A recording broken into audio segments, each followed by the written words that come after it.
This is the Louie T Network. Hey, either you're outside or you're in the lab room.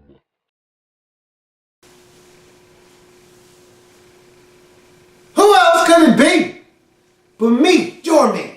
Louie T, welcome. You are in the lab room. Of course, I am your host, Lou. Thank you for joining me. Week number 14 in the National Football League. Big time matchup for the Detroit Lions as they're at home taking on the Tampa Bay Buccaneers. Not big in the sense of huge matchup between another team fighting and jockeying for a postseason position. No, just a big game because you need to win, and you need to win convincingly. Nobody wants to eat by the Tampa Bay Buccaneers. Remember, similar spot last year. Tampa Bay walked in your house and gave you a nice little backhand, man. Gave you your playoff hopes a serious smack and detrimental blow. So, if you're in Detroit, you're out for revenge. And revenge is a dish best served ice cold. And I was looking for Detroit to come out and be cold-blooded in this football game.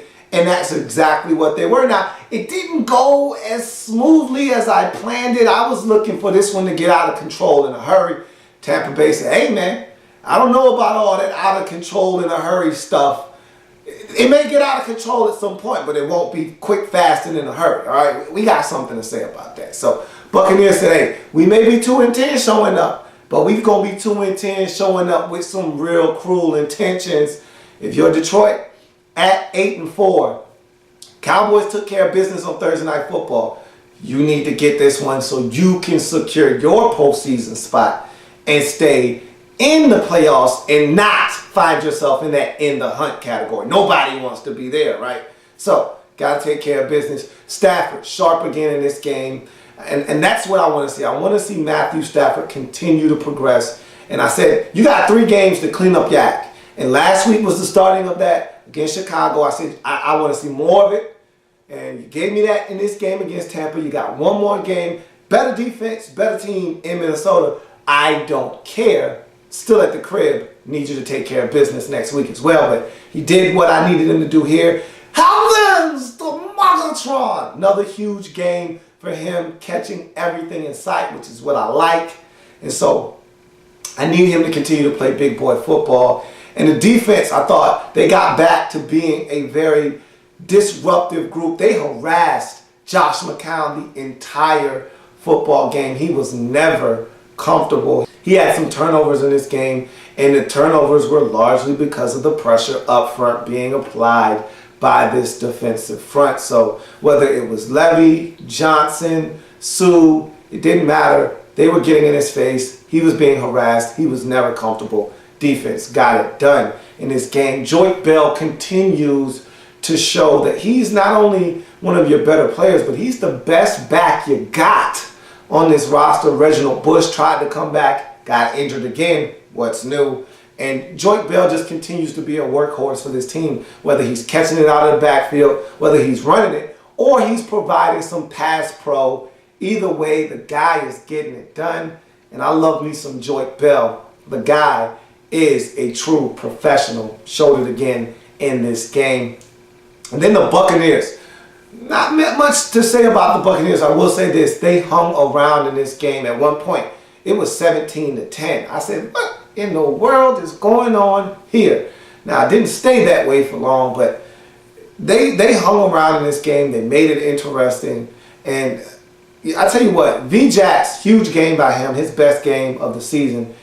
And the young buck, Mike Evans, continue to make this Buccaneers team relevant. Without their services on the football field, this team would be a total pushover. But because the young buck is out there making plays, because V-Jax is on the other side, and there's 2 6'5" guys that you got to deal with week in and week out, this team has a chance in just about every game when they're not turning it over and when the defense didn't play that bad. It's just that they're just not that good. And that's basically the gist of what happened in this game. Everybody did what they were supposed to do. Buccaneers faded in this game. Lions took care of business in this game. Everybody did what they were supposed to do. Lions get it done for the second consecutive week. 34 points on the scoreboard. They win 34-17. They go to 9-4 on the season. Well done by the Lions. Next week's going to be a huge test, a much bigger test, a much better test than Chicago or Tampa Bay. This Minnesota Vikings team plays defense, and Teddy Bridgewater is gaining confidence. Charles Johnson starting to emerge as a target out there. They're starting to get better offensively. And the defense, we already know, is good. Last time we played them, you only mustered 17 points. So going to need a much more spirited effort out of these Lions next week against a family member that doesn't mind coming to your house and getting a W. So you know you got to take care of business against Minnesota next week. Again, playoffs are on the line each and every single week. You step on the field from here on out. Lions get it done, 34-17, move to 9-4 on the season. Look, if you're the Buccaneers, you're just looking to get better each and every week. May not result in a W, but at the end of the day, if you can't find a quarterback, and I don't know what your quarterback situation looks like, I don't know what internally the Bucs are thinking the next move is at quarterback. I don't know if Mike Glennon is that guy or if we're going to try to find someone in the draft, whatever the case may be, that's your next move. You have to find that guy moving forward. Whether he's already on the roster or he's not, that remains to be seen. It's going to do it for Buccaneers Lions. I thank you for joining me. If it happens in the National Football League, whether big or small, we continue to cover it all here in the lab room. Come back and join me as I continue to break down week number 14 in the National Football League. See you. Bet.